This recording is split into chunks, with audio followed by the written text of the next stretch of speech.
championship. Emilio Nardone from Belleville, the champion at 130 pounds.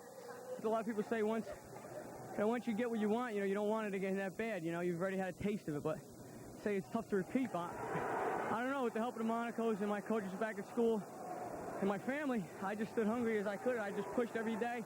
I worked out with Carl and everyone else at the edge and everything, and I just had a great time, and it was so much fun. We move on to 135 pounds. It's Jason Nace from Point Pleasant-Boro. He's a senior, 31-0 heading in against Johnny Martin from Absegami, a senior, 33-0. Something has to give with these two undefeated wrestlers. Anytime you pull together two wrestlers of this caliber, you're in for a real treat. With 4 seconds to go and action moving off the mat. Looks like this bout's going to live up to our expectations. Yeah, this should be a great one. Two evenly matched wrestlers, both seniors, both looking to finish their careers on an up note, a major up note. What a great takedown. What a great takedown attempt and finish off. And the referee hasn't signaled. There goes the two. What a great takedown attempt, and the action is slowed down momentarily, but these guys are really going at each other.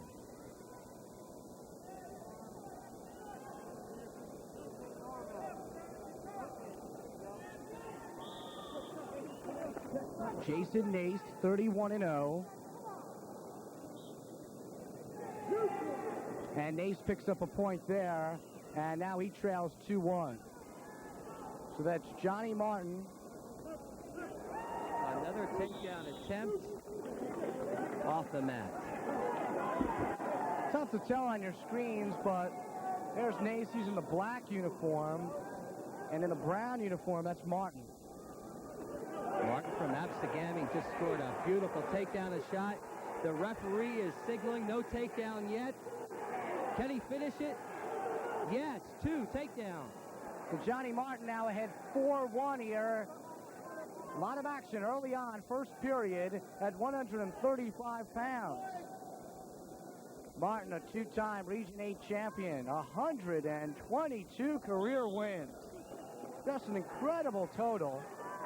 He holds the record for most wins at Absegami. And he's heading to Oklahoma State. Now those Cowboy fans are going to love him on their wrestling match. So far, he's looking good. Oklahoma has been known to come into New Jersey and walk off with some of our truly outstanding wrestlers, and this happens to be one of them. Martin leading Nace 4-1 now with 27 seconds to go here in the first period.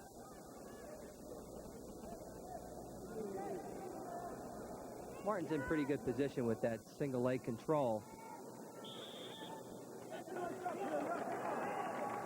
Martin's been here before. Sophomore year, finished third in the States at 130. Last year as a junior, finished fourth in the States at 135. He leads 4-1 here against Jason Nace. 15 seconds to go, first period.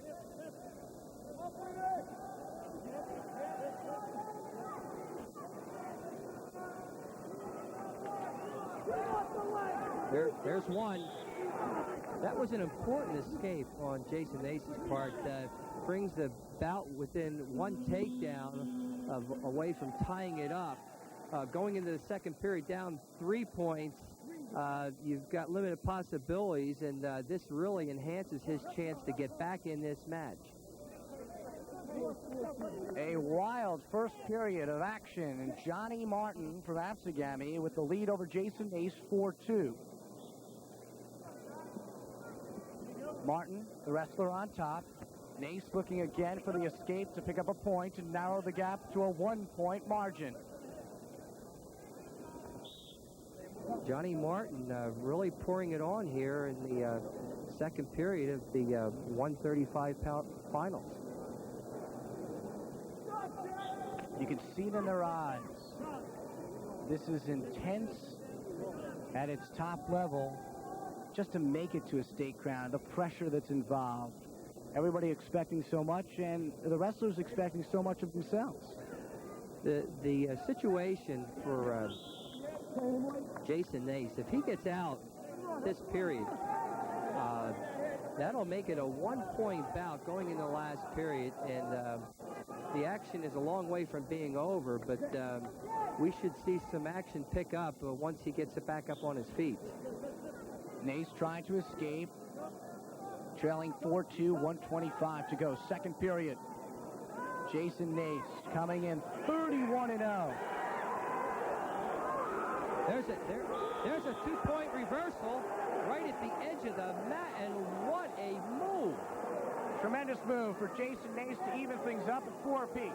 Johnny Martin feeling that he was about to go off the mat, relaxing for just that moment. And Jason Nace coming back with that tremendous reversal that ties up the bout with 1:15 remaining in the second period.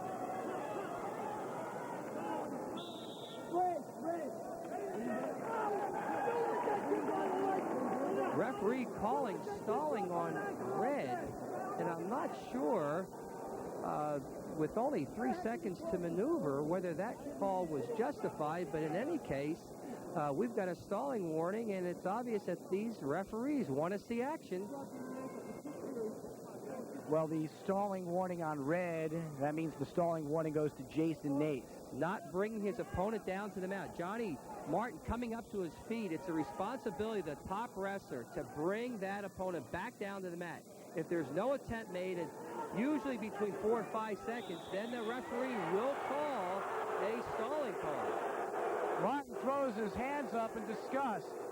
Potentially dangerous situation. The crowd really doesn't like that call.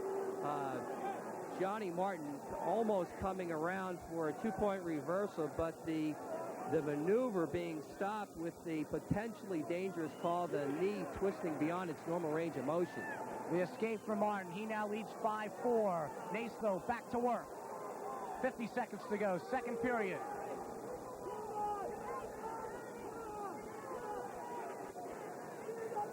A 1-point bout and a long way from being over. This bout really lives up to our expectations. What a great championship final. 2 undefeated wrestlers.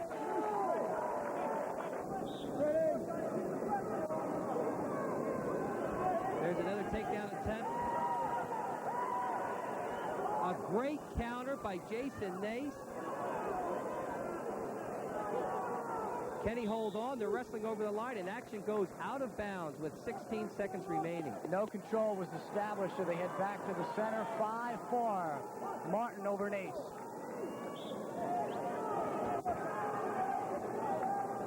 Martin in the brown uniform. That's Nace in the black with the gold trim. Martin looking for some points here to extend his lead. Loses his headgear. Johnny Martin had 2 great leg attempts, and Jason Nace had 2 fabulous counters. These guys are really going at it. Nace was up to the task as the second period comes to a close with Martin leading Nace 5-4. I can assure you this last period, a 1-point difference. We haven't seen the end of the scoring in this bout. Johnny Martin finished second in the Junior Nationals this past summer. Doesn't want to finish in second here. Gunning for a state championship with 1:47 to go in the third period. He leads 5-4. Shortly, Jason Nace is going to have to make a decision. Can he turn Johnny Martin over? And if he doesn't think he can turn him over, then he's going to have to cut him free. There is no riding time here in New Jersey, so for him to ride without the ability to turn him over, he's going to lose a 1-point decision. Sooner or later, he's got to make that decision, either cut him and go for the takedown to tie it up, or he's got to be able to turn him over. It's getting closer to sooner than later with only 1:14 to go in the third period. When do you make that decision? I think he's got to assess where he is, and I think the coaches play an important role in helping him make that decision. It appears he hasn't put him anywhere near his back, so I would suspect the sooner he does that, the more time he has to score the takedown to tie this bout up. Again, both wrestlers in their corners. That's the Point Pleasant Borough corner. Ed Gilmore, the head coach, the assistant Jim Habel. Okay, we've got an injury timeout. During this injury timeout, the wrestler taking the timeout cannot be coached. He's got to be attended to medically. And we got the trainer working on him. And I'm not sure if this is a blood injury. Timeout situations, if there is no blood, the clock's running. If there's blood with a nosebleed or a lip cut, then there is no injury. Time clock running. Back to action, 1:14. Jason's got to make that decision shortly. There's a 1-point margin separating Martin and Nace with 1:10 to go. It's 5-4, and Martin, the wrestler from Absegami, has the lead. Nace holding on to the legs here with 1 minute to go. The state championship on the line at 135 pounds. Nace, the wrestler, on top. Martin, the wrestler, on the bottom with 50 seconds to go. Jason Nace must have something pretty good on top. He's got the cradle locked up. Now, can he turn him over? He has 42 seconds. He's to pick up the points. He's vulnerable right now. He's in a position where if he doesn't really get those hands locked up, he's got problems in winning this championship. 30 seconds to go. Martin still leading 5-4 as they go out of bounds.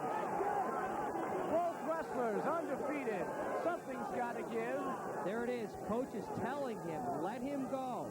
Get up on your feet and get that takedown to tie it up. He's got 29 seconds. He's put himself in a tough situation. Will something give in the last 29 seconds? There's the escape. We've got a 2-point difference. Can he score a takedown? 6-4. Martin over Nace. 20 seconds to go.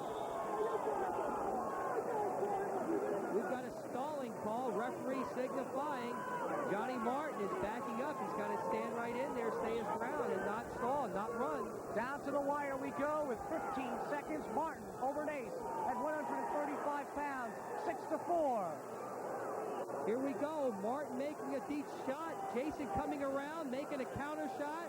We have no points scored yet. 2 seconds remaining. One time.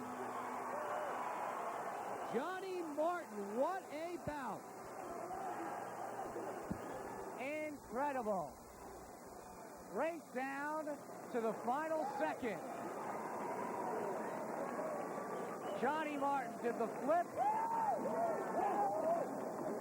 And he gets the victory. An incredible win for the Absegami wrestler. He finishes his career with 123 wins, none larger than the state championship at 135. Martin's the champ. We'll be back with more state high school wrestling championships after this.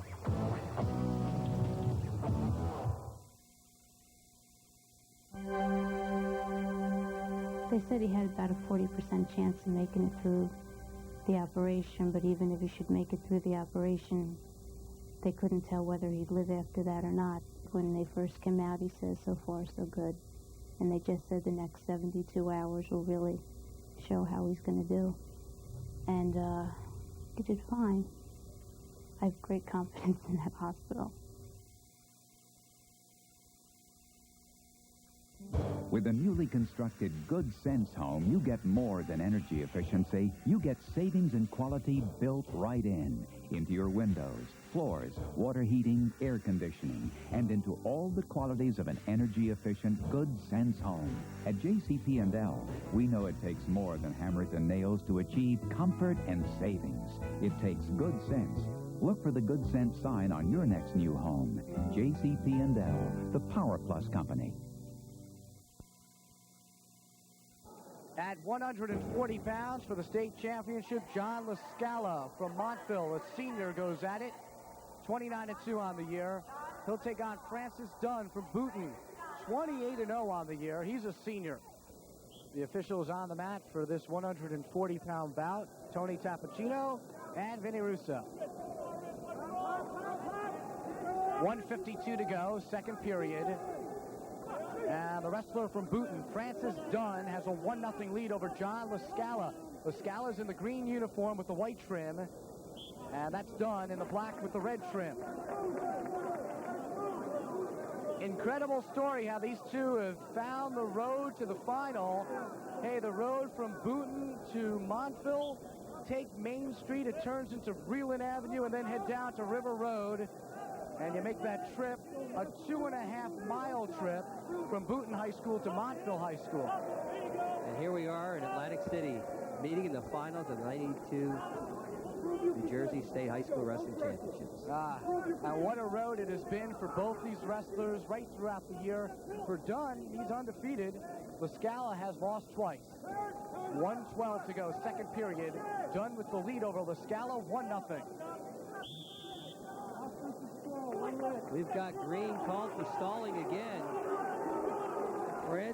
Francis Dunn has been the benefactor of this non-activity by Johnny Lascala, and he's going to have to pick up the tempo or considering letting him go and trying the takedown. There he goes. He's signifying the optional start, letting Francis go. Now they're up on their feet, and let's see how well he fares in taking him down. So with the 1 point for the stalling, the 1 point for the escape, Dunn leads Lascala now 3-0. That's correct. Not a good sign for Lascala.